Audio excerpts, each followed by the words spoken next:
पीछे एक साधक ने वृंदावन में कहीं मोबाइल से गलत देखने का अभ्यास बना लिया और उसे त्याग नहीं पा रहा था। अब सत्संग था नहीं, सत्संग हो तो फिर निकल जाएगा।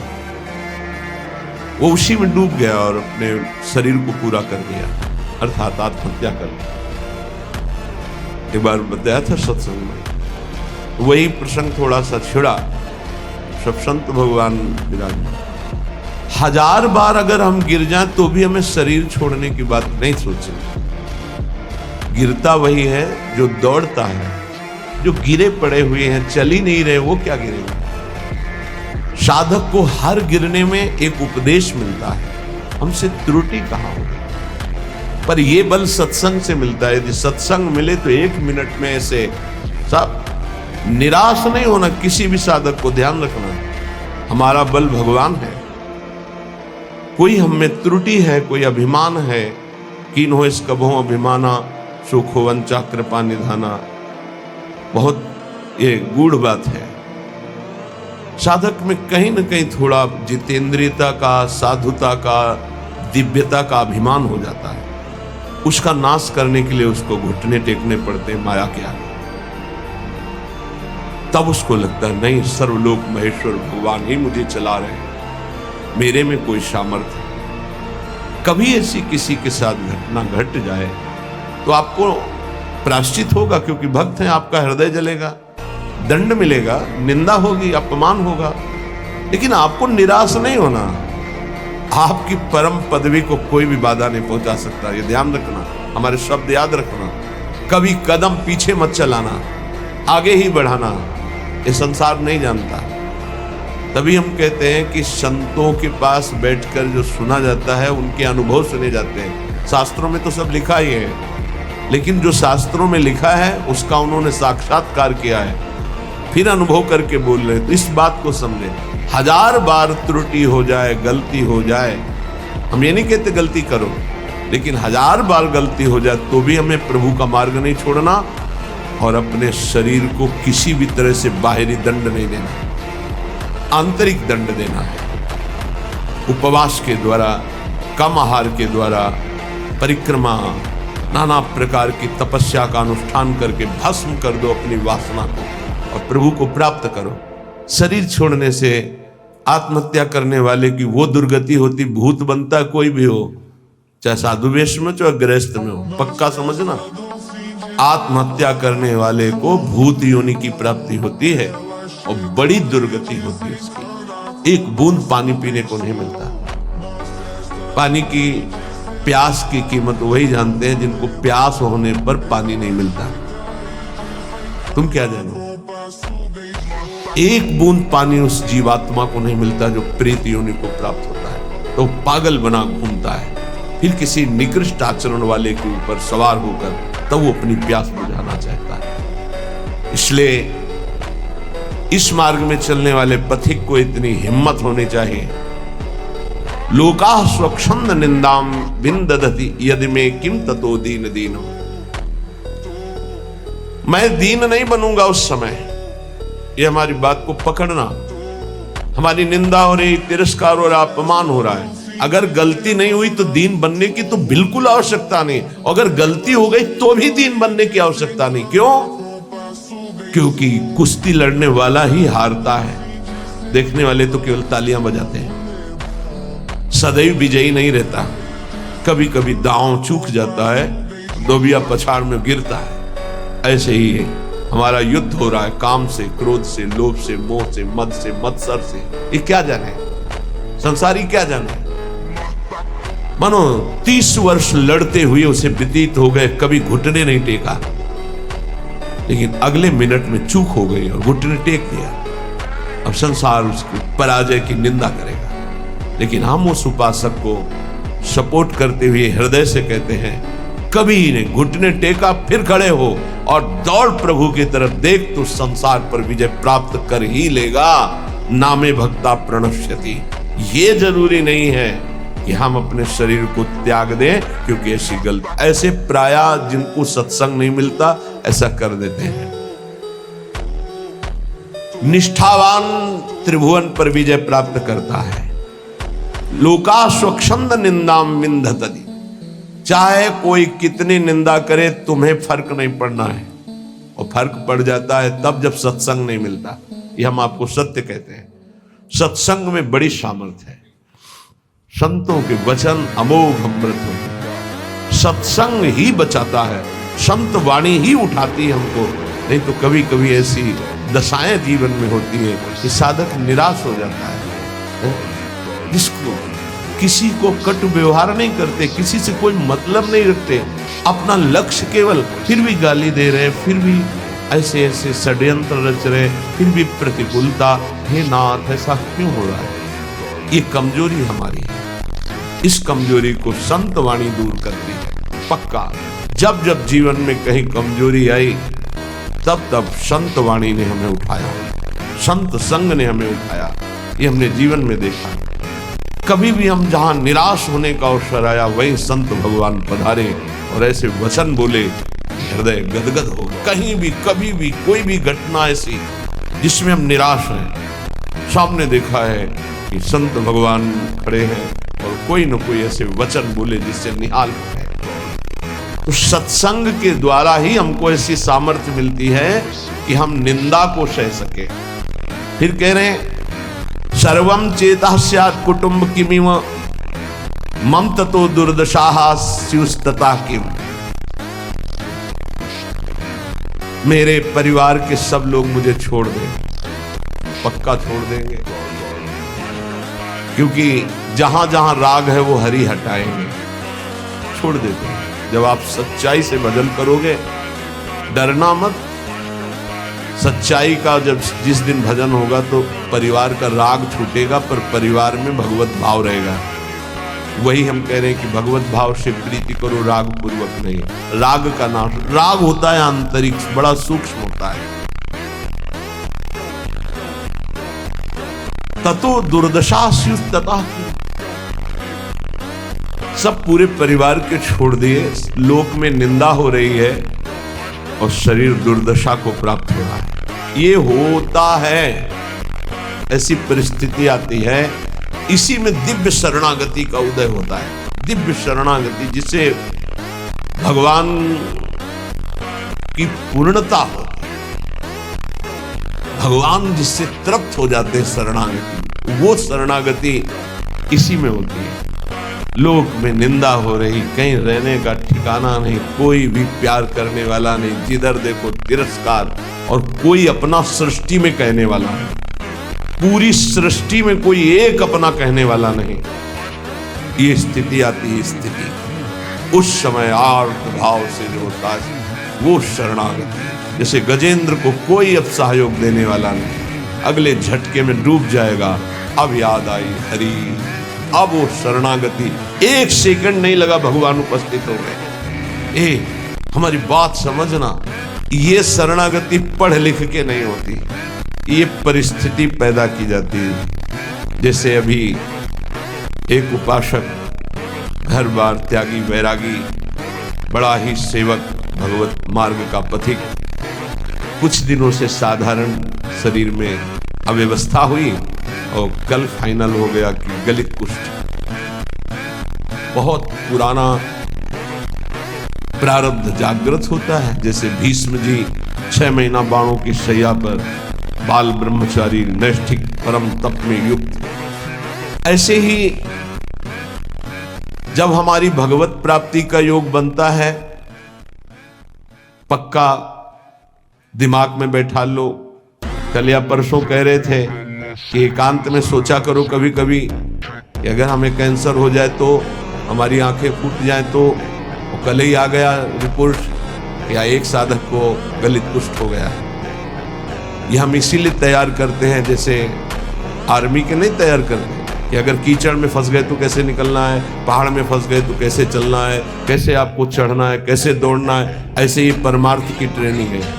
आपकी किडनी फेल हो जाए तो, आपका ऐसा हो जाए तो, आपका कोई न रहे तो, आपको कई दिन भोजन न मिले तो, आपको संसार निंदा करने लगे तो, इनमें सब में परिपक्व करना ये हमारा कर्तव्य हो। परिपक्व होना अपने लोगों का।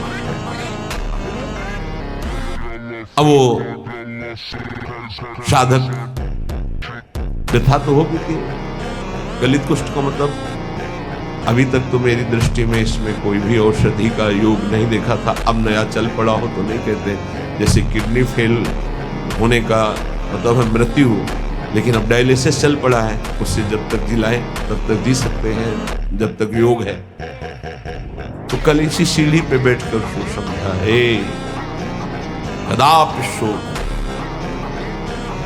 क्योंकि अंतिम फाइनल श्री जी की प्राप्ति होनी है तो अनंत जन्मों के पापों का योग होता है। ध्यान रखना, जो भगवत ऐसे ऐसे नीच पाप करने वाले हैं जो काम नहीं होता, वो ऐसा सीधा साधक है कि कभी कोई शब्द सुन पाए वो तो मुश्किल है। वो ऐसा सीधा साधक है, रात दिन अपने संयम में और उसको गलित करता। ये बड़ा विचित्र खेल है। पूर्ण धर्म से चलने वाला, पूर्ण त्यागी, पूर्ण भगवत मार्गी, इतना भी कहीं अपराध की संभावना नहीं, किसी से कोई मतलब ही नहीं, कोई जानता ही नहीं, और उसको गलित कुष्ठ। ये क्या है? अनंत जन्मों का हिसाब बराबर श्री जी के पास जाना है, श्री जी के पास जाना है। रामकृष्ण परमहंस जी के गले में कैंसर, भयानक पीड़ा का हर समय संयोग, किस लिए? अंतिम जन्म है, अब जाना है मुझे लाडली जी के पास जाना है। तो जितना हिसाब किताब है बराबर फटाफट बराबर होता है। तो संसारी आदमी डरता है, भक्ति में जो प्राप्त हो रहा है तुम क्या समझ रहे हो? हजारों बार जन्म करके मरना होता है ऐसे सड़ सड़ के, और ऐसे कुछ नहीं बिगाड़ पाएगा गलित कुछ नहीं बिगाड़ पाएगा। सभा में कह रहे कुछ नहीं बिगाड़ पाएगा। प्रारब्ध ही तो है ना, पूर्व पाप। राधा नाम से बढ़कर प्रारब्ध होता है क्या? है कुछ नहीं। कल यही सब है, कुछ नहीं। सियार नहीं पैदा होते सिंहों के सिंह ही होते हैं। हरिदास सिंह होता है। गर्जना करना हमारा कर्तव्य है। एक गर्जना में लाखों का कल्याण होता है, एक कदापि नहीं। शरीर भाव से ऐसे संतों को देखा है। बरगदिया बाबा पैर से सड़ना शुरू हुआ, कीड़ा पड़ गया, मुख तेज में और शरीर में कीड़े, बैठे शांत भाव से, कीड़े पड़े हुए से। क्या? अंतिम जन्म में खत्म किया। ये बड़े बड़े महापुरुषों के जीवन में आता है।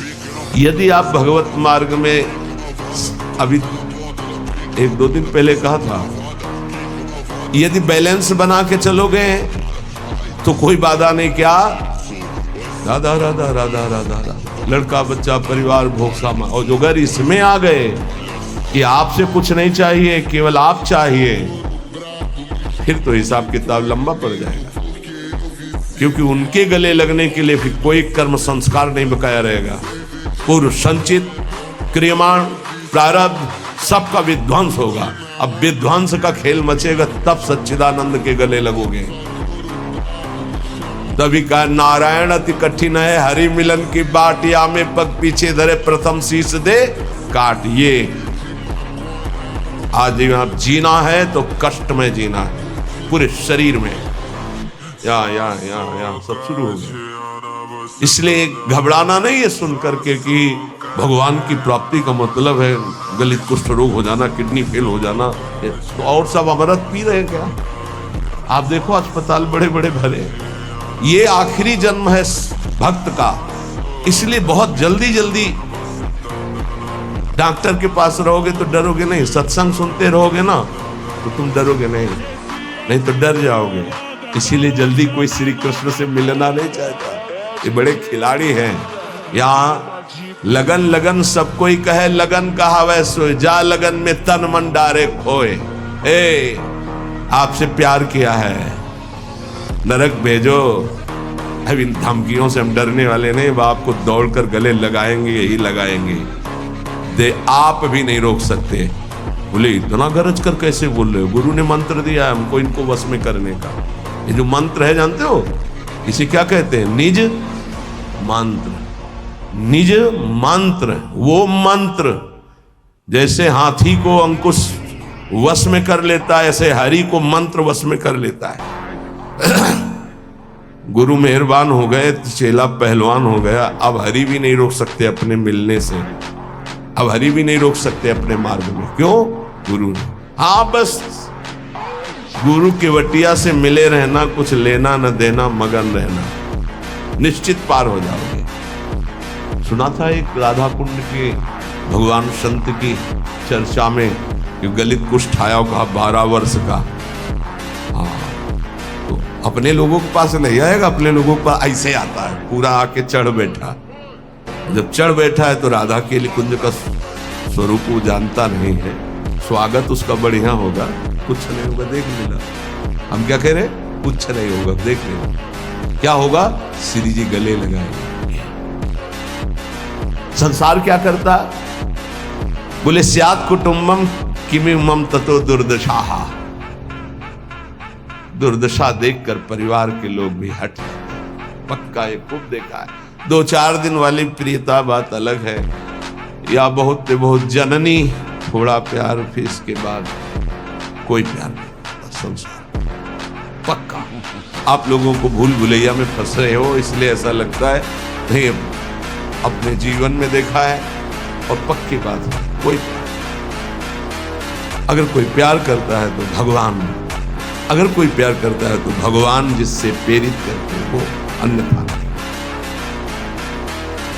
दुर्दशा स्युस्तता कि मेरी दुर्दशा हो जाए तो अभी मेरा क्या। जब कोई होता है तो उसमें बैठकर वो बोलती है, और जब कोई प्रकट में नहीं होता है तो वो स्वयं बोलती है। तो धन्य है उसका जीवन कि जब शरीर दुर्दशा में हो और कोई प्रकट में पास ना हो तो ये लाडले दोनों खेलते खेलते आ जाते हैं, प्रिया प्रीतम बात करते हैं। ये कथा नहीं कह रहे, ये व्यथा कह रहे हैं। हृदय की जब व्यथा उत्पन्न होती तब कथा की रचना होती है, तब उसकी जीवनी की रचना होती है। दुर्दशा मांगो, मांगोगे, कोई हिम्मत है किसी की कि प्रभु मुझे ऐसी दुर्दशा दे दो जिसमें आपके सिवा कोई भी ना हो। और ये संसार, जिस कमरे में आप होगे उस कमरे की खिड़की में भी नहीं झांकेगा कि कहीं ऐसे न कह दे, बुला न ले। पक्का खूब अच्छे से देखा है, खूब अच्छे से। ये बात बहुत इसलिए रुक रुक के कह रहे हैं कि जीवन में सबके आता है, सब दिन होत ना एक समान। एक दिन तुम सुख से इतराते हुए छाती फुलाकर अभिमान से डोल रहे हो, जब तुम्हारे कर्म का परिणाम आएगा तो छाती फुला के फिर सहने की ताकत नहीं होगी। इसलिए अभिमान मत करो, पाप मत करो। पीछे का हिसाब ही इतना है, लाखों बार जन्म ले तो भी हम नहीं भोग पाएंगे। उसको मिटाने के लिए मानव देह मिला है, खूब नाम जप करते हुए उसको मिटा दो। सेवाधीशश्च न स्याद् यदि किमुततः श्रील वृंदावने हम। अगर मेरी ऐसी शरीर की दुर्दशा और सेवा नहीं बन पा रही भगवान की तो मुझे कोई फर्क नहीं। क्यों? क्योंकि मैं पड़े पड़े रोते हुए उनकी सेवा करूंगा। एक होती सामग्री से सेवा और एक होती रुदन से सेवा। तो यहां कह रहे हैं सेवाधीशश्च न स्याद् यदि किमुततः श्रील वृंदावने हम। अब हमसे प्रगट सेवा भी नहीं हो पा रही तो मुझे क्या, क्योंकि मैं हूं तो ना उनका। ये देखो, ये हिम्मत, ये निष्ठा बहुत जरूरी है। ये इसलिए कि आज आप स्वस्थ हैं, आप परिक्रमा दे सकते हैं, सेवा कर सकते हैं, कल ऐसी भी स्थिति आ सकती तो क्या। कभी कभी सोचते थे जब रात के 8 बजे स्नान कराते थे श्री जी, हिम्मत बनाई रात्रि तक उठ पाए, श्री जी को स्नान करा रहे धीरे से तो सोचते थे श्री जी आपकी सेवा कैसे करें। आज हमारे तो 2 हाथ नहीं सेवा कर पाते, लेकिन आज सैकड़ों हाथों से श्री जी को दुलार करा। ये उनकी महिमा। सब नव अवस्था के सब पढ़े लिखे संत जो अपने जीवन को सांसारिक उन्नति में चढ़ाना चाहते थे, बड़े बड़े सर्टिफिकेट डिग्रियां लिए हुए हमारे श्री जी की सेवा में लगे हुए हैं और ऐसे मनोयोग से लगे हैं, पूछो मत। भगवान सदैव कृपा करते रहे हमारी लाडली जी की सेवा में, ऐसी इनकी रुचि बनी है। कभी कभी जब श्री जी को श्रृंगारित देखते हैं, इन सब का प्रयास देखते हैं तो ऐसा लगता है कि हमारी एक एक वृत्ति जो सेवा की थी वही इनके रूपों में आकर के विराजमान हुई है। जैसा हृदय से चाहते थे, भावना में करते थे, वही प्रगट में आज सेवा। अगर शरीर से सेवा भी न बने तो हमें क्या, क्यों मैं आपका हूं, आपके निमित्त पड़ा हूं। यथास्यांभस्यास्थाय धैर्यम, ये बहुत बढ़िया श्लोक भगवत प्राप्ति के लिए कहे, बहुत जोर की बात इस श्लोक में कहे। जैसी भी परिस्थिति रखोगे मैं धैर्य नहीं छोड़ूंगा।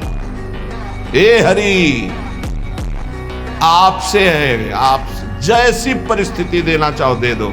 क्या लोक में स्वच्छंद निंदा कराओ, लोग अपमान कर दें, तिरस्कार कर दें, तो भी मैं दीन नहीं होऊंगा। दीन का मतलब हाय हाय अब हमारी सब निंदा करने वाले कोई हमारा नहीं, ऐसा कभी नहीं होगा। यदि हमें कुटुंब परिवार छोड़ दे, शरीर हमारा दुर्दशा को प्राप्त हो जाए, प्रगट में सेवा भी ना कर पाऊं, तो भी स्थास्याम्यासाय धैर्यम मम निज परमाभीष्ट सिद्धिर भवत्रे, मेरे को भगवत प्राप्ति से अब कोई नहीं रोक सकता, क्योंकि मेरा धैर्य है कि मैं प्रभु का हूं। हमारे माई श्यामाजू को राज अब इसी से भगवत प्राप्ति पक्का हो। यही हम कई बार समझाना चाहते थे, जो आज इस श्लोक में निकला है। कैसी भी परिस्थिति हो, भजन भी ना बने तो भी भगवत प्राप्ति होगी। बोले भजन के बिना भगवत प्राप्ति कैसे होगी? भरोसे में, भरोसे में। आगे पड़ा जटायु देखा, सुमिरत राम चरण की देखा, भगवान के चरण। मानो दुर्दशा है शरीर की, कोई पास नहीं, नाम से कोई साधन बन रहा है, ना कोई भजन। भारी पीड़ा है तो भजन भी नहीं बन रहा है, तो क्या? बस आशा है आपकी, भरोसा है आपका कि आप बड़े कृपालु हैं, आप अपनी कृपा से मुझे मिल जाओगे, अपने समीप बुला लो। पक्का श्रीपाद कह रहे निज परमाभीष्ट सिद्धिर भवित्री, हमारा जो अभीष्ट था भगवत प्राप्ति वो पक्का हो जाएगी। बस क्या? धैर्यम मम, मेरा ये धैर्य विचलित ना होने पावे, कुछ भी हो जाए। देखो इसमें ये नहीं देखा जाता कि इस समय इसकी परिस्थिति क्या है। हमारे प्रभु ये नहीं देखते, वही तो देते हैं। वो ये देखते इस समय इसकी स्थिति क्या है। अंदर में जो हमने भरोसा पाला है जीवन में, वो कभी कहीं भी नहीं छूट सकता। हम माने कि नाम जप नहीं हो रहा, वाणी पाठ नहीं हो रहा, माना कि हमसे सेवा नहीं हो रही, माना कि हमारे अंदर कोई अब भागवतिक विचार भी नहीं रह गए, लेकिन ये जो एक झीना सा धागा है कि मैं श्री जी के भरोसे हूं, इसको कौन तोड़ सकता है? इसी से भगवत प्राप्ति होती है, इसी भरोसे से।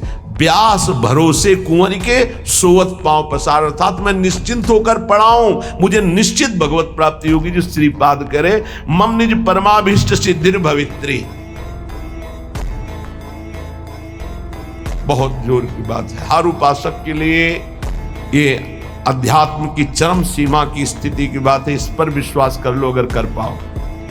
कैसी भी परिस्थिति हो, मैं श्री जी का हूं, श्री जी का ही रहूंगा, चाहे कितना भी कष्ट आ जाए, निश्चित भगवत प्राप्ति हो जाएगी। निश्चित आपको वो परम सिद्धि प्राप्त होगी जो किसी साधना से नहीं प्राप्त होती है।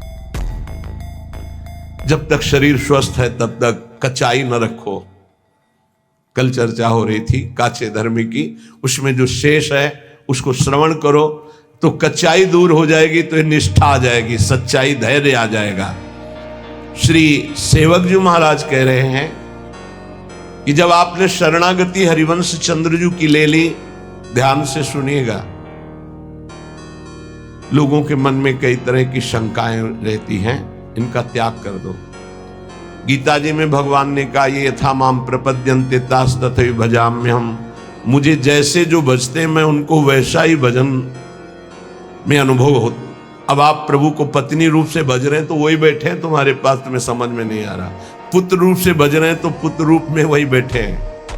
ये था माम प्रपद्यन्ते, इसको बहुत सरलता से देख लो। आप जिस रूप में प्रभु को देखना चाह रहे हैं वही रूप प्रभु दिखा रहे हैं।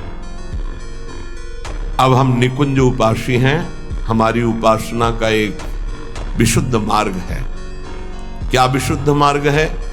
जिसमें हमारे आचार्य और रसिक महापुरुष गए, हम उसी मार्ग के पथिक हैं।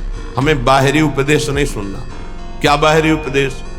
आज तो अमुक व्रत है, आज ऐसा है, आज ऐसा। देखो, बहुत शास्त्रों का सम्यक आराधन करके बोल रहा हूं, ये ना समझो कि मुझे पता नहीं। जैसे किसी का प्रश्न आता है कि बिना तुलसी के ठाकुर जी का भोग नहीं लगता, ये जानते हो कहां आता है? जहां हरि चरणों की उपासना है, खूब विशुद्ध भाव से इसका मूल जड़ तक चिंतन करने वाला ये भाव है। कोई ऐसा ना समझना कि बाहरी। तुलसी जी कौन है? वृंदा। कौन सी वृंदा? यहां वृंदावनेश्वरी की सखी वृंदा सखी नहीं, ध्यान रखना। ये वृंदा सखी नहीं, अधिष्ठात्री हैं। अनादि वृंदावन, अनादि वृंदा सखी। ये वो वृंदा जो नारायण को पति रूप में बनाना चाहती थी। तो देवर्षि नारद जी आए और कहा, देवी, नारायण को ऐसे तुम पति रूप में नहीं बना पाओगे, पहले तुम्हारे पातिव्रत धर्म की परीक्षा होगी। बोले देने के लिए तैयार हूं। तो बोले एक व्रत तुम्हारा पातिव्रत यदि पास हुआ तो नारायण तुम्हें पति रूप में प्राप्त होंगे। बोले तथास्तु, आप हमें बोलिए किसके साथ मैं अपनी आराधना का स्वरूप प्रकाशित करूं। तो उनका जालंधर राक्षस, इसको पति बनाना होगा और तुम्हारे पातिव्रत से त्रिभुवन में पता चलना चाहिए कि तुम्हारी जैसी कोई सती और पतिव्रता नहीं। बोले जैसा आप आदेश करेंगे। ऐसा जालंधर राक्षस पति रूप में वर्ण किया और ऐसा सतीत्व तो पूरा चरित्र है, त्रिभुवन में कोई उसका बाल बांका भी नहीं कर पाया। सती वृंदा के पवित्र चरित्र और उनकी उपासना के कारण भगवान शंकर आदि बड़े बड़े देवताओं ने दिव्यास्त्रों का प्रयोग किया, जालंधर का कुछ नहीं बिगड़ पाया।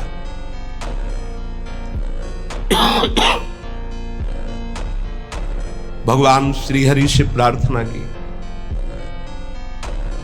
भगवान श्रीहरि ने कहा, ऐसे नहीं मारा जा सकता, इसका मूल है वृंदा, अगर उसका सतीत्व भंग हो तो ये मारा जाएगा। तो बोले नाथ, आप ही इसको देख सकते हैं। तो उन्होंने कहा, मुझे ही पति रूप में प्राप्त करने के लिए उसने तपस्या की थी, मैं जा रहा हूं। नारायण रूप से नहीं गए, छल किया। जगत मंगल के लिए उस दैत्य को मारने के लिए भगवान उसका रूप धारण किया, जालंधर का। जब सतीत्व भंग हुआ तो उसे होश आया। उसने कहा, मेरे पति जैसी चेष्टा नहीं, कौन हो तुम? क्योंकि आप में असीम सामर्थ्य, असीम सौंदर्य, असीम सुख, मेरे पति नहीं हो सकते, क्योंकि मैं जानती हूं कौन है। जालंधर राक्षस, आप वो नहीं हो। आप कौन हो? अपने रूप में भगवान। तो उन्होंने कहा, माना कि आपके लिए ही तप कर रही थी, लेकिन इस समय मेरा पति जालंधर, अब मैं मानती हूं मारा जाएगा, क्योंकि मेरा तप नष्ट हुआ। मैं आपको शाप देती हूं, आप पाषाण रूप हो जाए। तो नारायण शालिग्राम बन गए। तो कहा, मेरे लिए ही तूने तप किया था नारद जी ने, तो तुझे पातिव्रत धर्म की परीक्षा के लिए जालंधर को व्यर्थ में मुझे शाप दिया, इसलिए मैं शाप देता हूं, वृक्ष रूप हो जाओ। वही तुलसी जी का व्रत। तो बिन तुलसी हरि एक न मानी, नमो नमो तुलसी महारानी, नमो नमो। शालिग्राम की सेवा तभी पूर्ण मानी जाएगी जब तुलसी जी होंगे, और वही पद्धति वैष्णव जनों ने अपनाई, भोग की। लेकिन हमारे यहाँ प्रिया और लाल और सब सहचरिया हैं। तो यहाँ वो वृंदा नहीं है, यहाँ वृंदावनाधीश्वरी की नित्य सहचरी वृंदा, जो वृंदावन की अधिष्ठात्री देवी। तो वृंदावन अनादि और वो देवी अनादि। तो यहाँ तुलसी जी का प्रवेश चरणों में है, ना कि भोग में है। चरणों पे तुलसी जी चढ़ाए जाते हैं। और यहाँ महारानी की जय बोली जाती है और किसी की जय नहीं बोली जाती कि आज अमुक व्रत की जय, अमुक नहीं। यहाँ मेरी महारानी श्री राधा रानी, जाके बल में सबसो तोरी लोक वेद कुलकानी। ये वृंदावन है, ये वृंदावनाधीश्वरी प्रेम रंग को प्रदान करने वाली, लाल को अधीन करने वाली महान, जिनकी चरण रज में अनंत शक्ति विराजमान, उन स्वामिनी की शरणागति है।